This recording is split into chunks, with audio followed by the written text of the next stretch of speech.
विचार विश्व पुस्तके घोरतात. मित्र हो, नुकतेच महाराष्ट्र साहित्य परिषदेचं इस्लामपूरमध्ये एक व्याख्यान झाले. त्या व्याख्यानामध्ये एका विद्वान व्याख्यात्याच्या मुखातून एक छानशी बोधकथा ऐकायला मिळाली.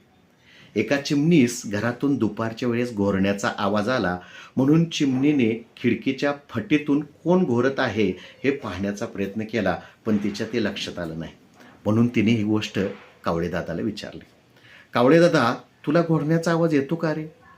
कावळ्यानेही खिडकीच्या फटीतून पाहण्याचा प्रयत्न केला, पण त्याच्याही लक्षात आले नाही. म्हणून ही गोष्ट माकडाच्या कानावर घातली.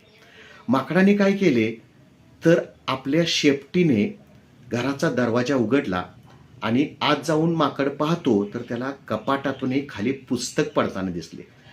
तर मित्र हो, सांगायचा मतितार्थ असा आहे की आज मोबाईलच्या जमान्यामध्ये आज आपण वाचन संस्कृती हरवत चाललेलो आहे. तर वाचायला हवं. धन्यवाद. प्रभाकर जंगम.